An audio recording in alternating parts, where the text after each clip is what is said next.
So, Madam Speaker, in Mauritius, in Australia and around the world, we're gearing up to get ready for the 16 days of activism against gender-based violence.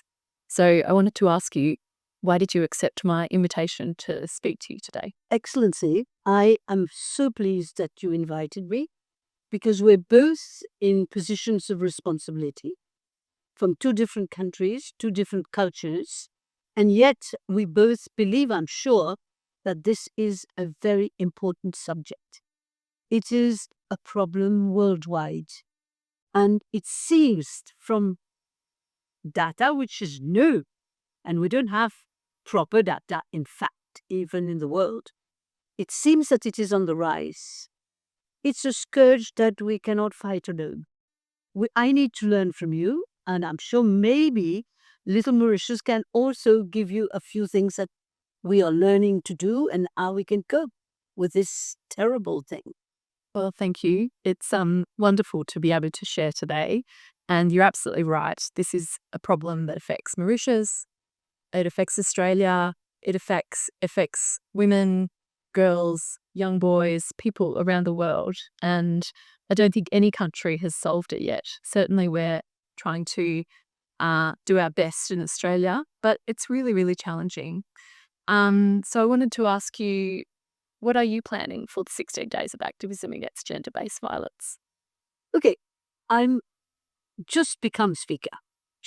I haven't yet reached my first year, but it's coming. And it seemed to me, as a feminist, very involved for the past 50 years in the problem of sexism, in the problem of violence generally. I've been ombudsperson for children as well. So violence, to me, I've known quite a few cases, and I'm a lawyer.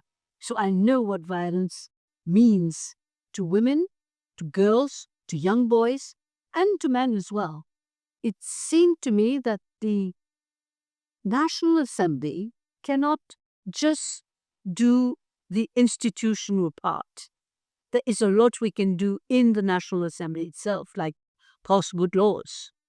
And we have a parliamentary gender caucus. The gender caucus members can put questions. But I thought it was a very good occasion to share my experience with them and to get them to be more proactive and also to get out of the chamber and talk to the people. But I don't want them, or they can go and talk to the people in their constituencies.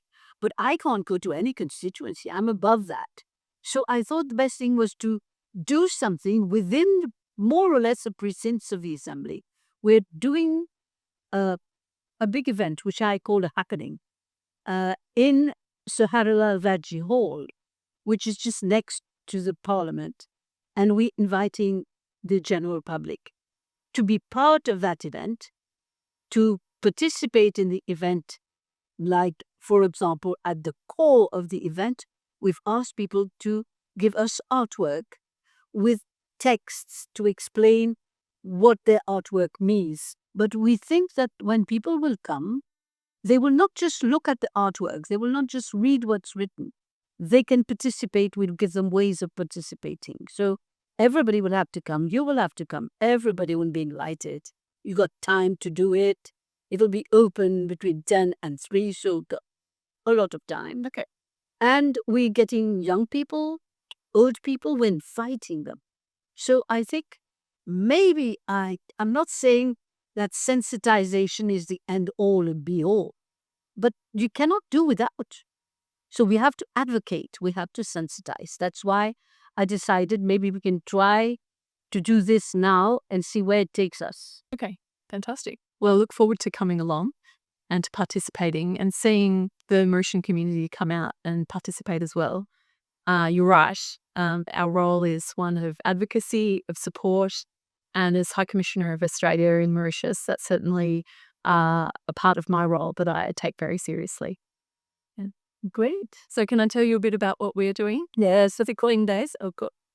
So over the past year, we've cooperated with a great NGO here in Mauritius, Passerelle. And for 16 days of activism last year, we launched the Green Flags project. You'll see we have our mugs. But it's been a fantastic collaboration over the last 12 months. And it started with our short videos, which were shown on Facebook and TikTok, all about educating people out there online in the community of Mauritius about green flags. So red flags in a relationship are things that might give you concern, make you worried, that might perhaps one day in a relationship or in a friendship lead to something that might cause them to an act of violence against you. But green flags are good things. So it's respect, it's support, it's love. And we did a fantastic campaign with 2 wonderful Mauritian actors as part of that. Really, really proud of that effort. The second pillar in the Green Flags campaign was all about creating a policy platform. And that happened just after the election. And it was really wonderful to see members of the NGO community working in this space come together for some really deep discussions and hard discussions about this sensitive issue. And that policy platform was a real, I think, coming together. And now we're into the third pillar of the program, which is a series of podcasts. The first of which is this conversation that we're having together today. But it's also the rest of the podcast will be about having conversations with men, because in Australia we've had for some years now some programs. And also, it's being picked up in the media as well, both mainstream media and alternative media sources, to have conversations with men because this scourge of toxic masculinity, which is sometimes fueling these violent behaviours towards an intimate partner, somebody in your family, children, unfortunately, as well. It requires us to have honest conversations with men in our communities and in our families, but it also requires men talking to other men and calling out some of those red flag behaviours so that they can themselves reflect on whether it's respectful. And that's been a really important part of the conversation in Australia. Of course, we're not there yet. The data for GBV in Australia is still fairly shocking. But even today, I was looking, it looks like over the long term, some of these programs are starting to change attitudes and behaviours, particularly with our young people. But that's not yet translating into the data. So we still see high numbers of homicides, violence towards women, violence towards children, boys as well. And we don't have all the solutions, but we're giving it a red hot go in Australia to try and turn the situation around. So, Madam Speaker, I mean, you've worked in this space for many, many years. You founded La Ligue Feministe in 1974. You went on to win a landmark case in 1981 against discrimination in immigration laws. And then you served as Mauritius's first woman Attorney General and then First Minister for Women's Rights. So much contribution in this space in your country. How can legal frameworks in Mauritius be strengthened or better implemented to support not only the survivors of GBV, but also to engage men in proactive roles? You know, often people talk about the law as if the law is the end all and be all of whatever problem we have.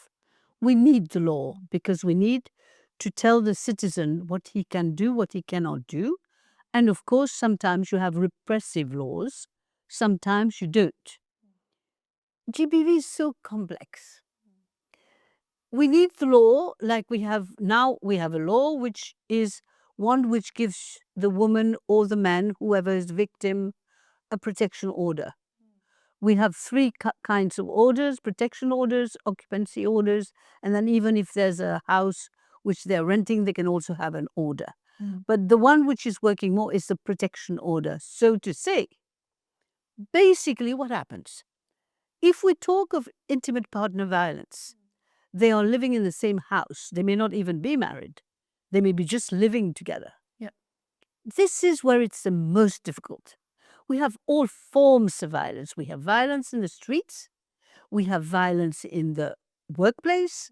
We have violence in schools. We have violence everywhere in all sorts of public spaces. But the most difficult is in the private space.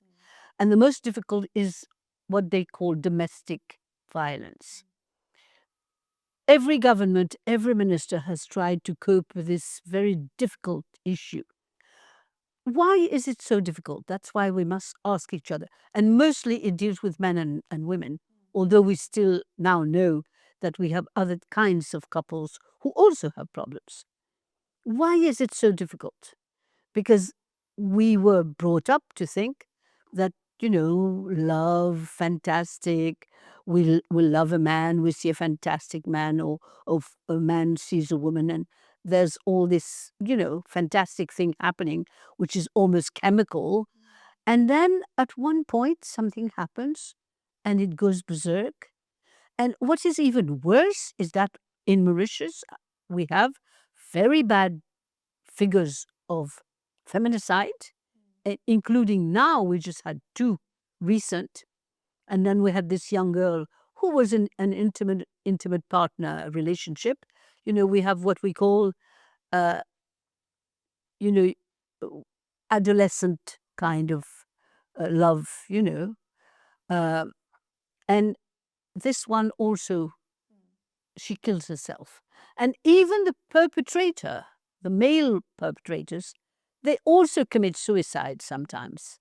So it is like something which the law cannot address as such. What are you going to do with the guy who killed himself? He killed his wife. I had one case where he killed his wife, wanted to kill the kids as well, and himself. He wanted to kill the whole family. We've seen this in films. We think it's only in films. No, it's in real life. That's right. So the law can be amended. We can keep working on the law. And now, right now, the present Attorney General is working on domestic abuse bill. And I've told the members of the Gender Caucus, now you have to look at this bill when it comes out. Even before it comes out, start thinking at the kind of amendments that you would like to see. So we have to tackle the law. But this is a problem which needs a different look. It needs social sciences. We need anthropologists, ethnologists, psychologists, maybe psychiatrists, all these social sciences together to try understand what is it that makes us find these couples that reach that stage. Because this is a country where you have religion is everywhere. And right now I want to tell you, one of the exhibits in my 16 days exhibition will be from the Council of Religions. Because I want them to come. They are also working on these issues. Because everywhere now, when you go to any big conference, interfaith groups have to be there. Because they have such an impact on people. So we want them to help us because they can also talk. Because the problem is, WHO did a fantastic study in 2002. That's a long time ago. They said it is at a personal level, it is on a societal level, it is on a community level, then it is the whole community in itself which we have to look at. So, the law is important, but let's have a look at all this. And let's not invent, because there have been so many studies, so much research. So that's basically what I think I want my Gender Caucus to do, is learn more, and I want the people of Mauritius to understand more what is going on, because there are many NGOs working on the issue, and you're working on the issue. So we have to learn from each other, try to make the best of it. Wouldn't it be beautiful if Mauritius could come out with a little something new? Would be great. Fantastic. So, Madam Speaker, can you tell me a little bit about the Gender Caucus, and have you got men on the Gender Caucus? Yeah, we're 17. Okay. I'm the 17th. So I'm the chair of that caucus. My deputy speaker is also the vice chair of the caucus. So he's a man. And what I did was there are 10 elected women who are not ministers. There are 2 women ministers. We had 12 elected women in parliament. So the other 2 are not in the caucus. We don't have ministers.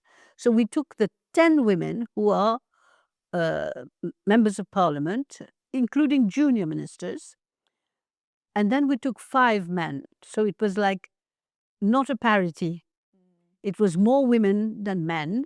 Nonetheless, within the 5 men, I can tell you, at least one of them is so focused and so much of a champion of the cause that it shows that being a man or a woman in a way, that's not the most important.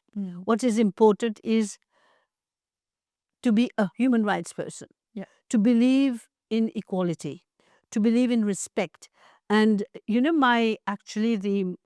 the motto and the little badge, the little pin that we are having, there's a white hand written respect. Yes.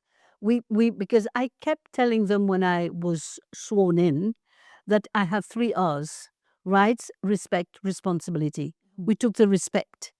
Because respect, if you respect the other person, whoever he or she is, that is very important. Yes.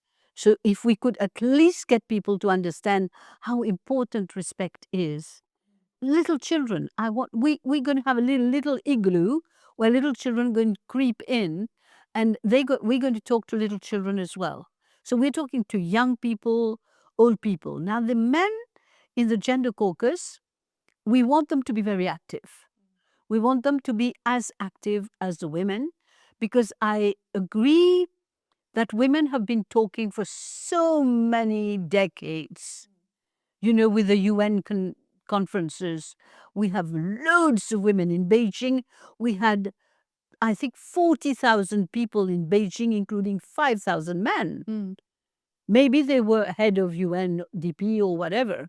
Doesn't matter. But 5,000 men came to Beijing. Now we're celebrating Beijing plus 30. Yes. So we think that there are men in the whole world who have been in touch with the problems that we're talking about: sexism, disrespect of women, all forms of violence. And UNDP is our partner in this program. Great. And they have proposed to us VRs. Okay. And I just read before coming to see you what the VRs were about. Okay. They've done short ones on different places where there's violence. Okay. In a public place, at work, in the home, etc. So they will immediately see how this is happening. The young girl who's sitting in a garden, how somebody will come and pester her, annoy her, try and kiss her, that kind of thing. Things that we all know, that we all see every day. So we want that kind of thing. We think that's very good because, they will be sitting there living the thing. Yeah. Maybe that might make them understand, even if a young man puts this headphone and he sees that and he says, oh, maybe when I see a young girl next time, I should not do that. Maybe I should approach her in a different way. Exactly. If only that. Yeah. So men must be engaged fully in this struggle because they have mothers, they have sisters, they have daughters. They have to respect all these women. They have to make sure that other men will respect these women. They are all part of the campaign. They must be part of the campaign. I really like that idea of you using virtual reality where the person experiencing it can be a bystander to a real life situation. I was actually talking to my husband about this quite some time ago because I guess in Australia, one of the experiences that we've had, say, I mean, these topics tend to sort of have resurgence when some particularly bad data comes out. So I remember back in 2001 during the pandemic, I was in Australia and I went to a series of marches. There were women's marches around the country on the 4th of March 2021, and women and men came out in droves and marched for justice, but part of that was against gender-based violence. And it was actually created by some a case that happened in the office of one of our parliamentarians. Really interesting case to look up. But after that, years and years passed, and then the next flashpoint was, I think it was in 2024, we had some really shocking statistics around one woman every week in Australia had been killed at the hands of an intimate partner from the start of the year right through to around April. And women again were marching, men were marching, calling for an end to this situation. And actually, our Prime Minister, Anthony Albanese, came out at that time and declared a national emergency because there was just this real kind of bubbling up in the community of real anger towards the situation. And I was talking to my husband about it. We had a conversation, and I've had a conversation with my brother about this as well. But it's like sometimes men don't necessarily understand, or they haven't put themselves in the shoes of a woman. When I was growing up in Australia, and there are some similarities between Mauritius and Australia in terms of us being an island country. We have multicultural communities. We are stable, safe, democratic countries. But still, as a young woman, when I was going to work at a restaurant and I would be leaving late, I would always get my keys out of my bag, my car keys, and I would have those keys in my hand just in case, if I was walking down a dark road, I needed to use those as a weapon. That threat was personal for me. Also, the experiences of being a young woman and maybe getting ready to go out with your friends, and you come down and say goodbye to your parents, and they say, "Are you going out in that?" What you wear, having to think about it, having to think about how you present in the world might be interpreted by someone who might seek to take advantage of you. And at the worst end of that, as we know, is rape or even worse. And so this conversation with my husband, with my brother, with other men in my life was about making them aware that these are the things that women think about in their everyday life, whether they're going to walk down the road, Exactly. are they going to have to cross the road because there's a guy coming down that way and you don't know how that guy's going to behave towards you. And those conversations have always been very positive with the men in my life, which I'm very thankful for, I have to say. But I know that it's not everybody's experience. And I think when we can shine a light on those things to make people understand, as you have rightly said, that at the heart of this is respect and respect for one another, whether it's in our parliament, in our workplaces, in our sporting teams, in our schools, everywhere. We just have to have those conversations. And putting Even in parliament. Absolutely. So, Madam Speaker, we just had to stop recording there because my 5-year-old daughter, Florence, appeared in the corridor and I was completely distracted and disarmed for a moment. I guess these are the realities of being an ambassador with a young family. Over the course of time in your working life, have you faced these similar things, having children, families? Yes.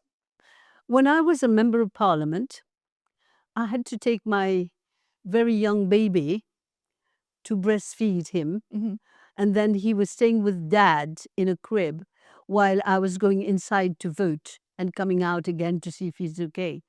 And now recently, 2 of my members of the Gender Caucus explained to me that they had to remove their milk and put in a fridge because the sitting was going to be late. Yes. So this is the reality of working mothers. And if women want to be everywhere, we want parity, including in politics, where we need their voices. Because the voice of a woman in politics is not the same as that of a man. Even the voice of each person is different. But how more different can you get than man and woman? So basically, I've been thinking about this all the time, and I learned a lot about what they call transgenerational violence, meaning when you have that father who is going to be beating the mother, and the little child is supposed to be up in the room, but in fact he comes down and he sees what is happening. If it's a boy, will he become like his dad? And if it's a girl, will she marry a man like her dad and be beaten herself? So what I'm saying in these 16 days, I want to get across this idea of cutting this vicious cycle. Let's try, all of us, including you and me, and all our friends we know, men and women, let's try and see what more can we do to make everybody understand that we are born not to be killed. We want to live properly, full lives. And if we want to be a doctor or, like myself, an attorney general, why not? We have to be able to do that. But then you need all the men around us, our fathers, as you said, our brothers, our husbands, of course, our partners, to be able to adapt to this new woman who we are now. Because we are no longer that cave woman who stays and waits for the husband to come back. We're no longer that. So it is difficult. But I'm sure we can improve our societies. And I'm a very optimistic kind of person. So I want to struggle more. And if we can do it between countries, why not? Absolutely. I think you've hit the nail on the head. There's so much that we can learn from each other across the Indian Ocean, both Australia and Mauritius, but also learning from other countries about what works, what doesn't work. How does a society, as the society evolves and develops, as roles in society change, how can we combat these challenges in a really strong way? And I think we've spoken a lot today, and it is about talking. It's about learning and sharing, and it's been wonderful to be able to have this exchange with you today. So thank you so much, Madam Speaker. Thank you for inviting me. Pleasure. Thank you.